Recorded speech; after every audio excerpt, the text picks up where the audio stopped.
Israel Hamas युद्ध के बीच Israeli media से ऐसी खबरें आ रही हैं कि इजरायली फौज अब राफा में अपना ऑपरेशन समेटकर सारा ध्यान हिजबुल्लाह से निपटने के लिए उत्तरी बॉर्डर पर लगाने जा रही है। लेकिन इस सब के बीच गाजा के अलग अलग हिस्सों में इजरायली सेना पर ताबड़तोड़ हमले हो रहे हैं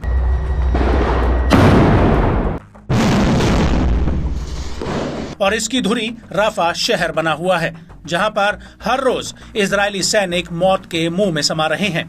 जी हां, ताजा मामला राफा का है, जहां पर हमास की सैन्य शाखा अल कासिम ब्रिगेड ने आईडीएफ के लिए एक ऐसा जाल बिछाया जिसमें ना चाहते हुए भी इजरायली सैनिक आकर फंस गए और उनका काम तमाम हो गया।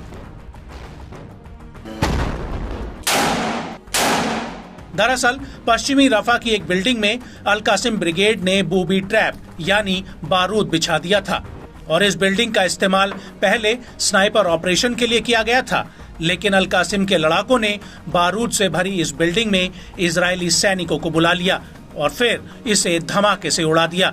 अल कासिम ब्रिगेड का कहना है कि जैसे ही आईडीएफ के जवान इस बिल्डिंग में घुसे वैसे ही जोरदार धमाका हुआ, जिसमें आईडीएफ के जवान मारे गए हैं और घायल भी हुए हैं।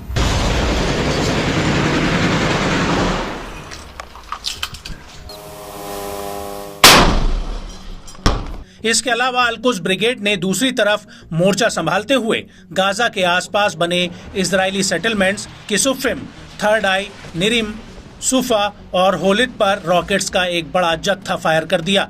बताया जा रहा है कि इस साल्वो में करीब 20 रॉकेट्स थे, जिसकी वजह से थर्ड आई और किसुफिम सेटलमेंट में हवाई हमलों के सायरन बज उठे।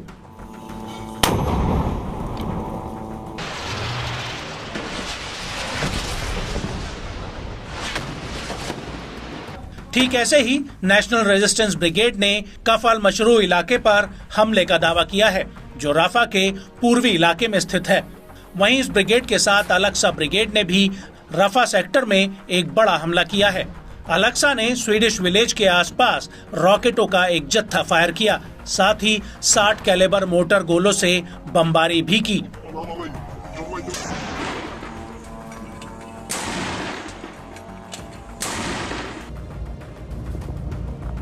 आपको बता दें कि इन हमलों के बीच दक्षिणी और उत्तरी गाजा को विभाजित करने वाले नेट्जरीम एक्सिस पर भी हमास के लड़ाकों ने एक बड़ा हमला किया है।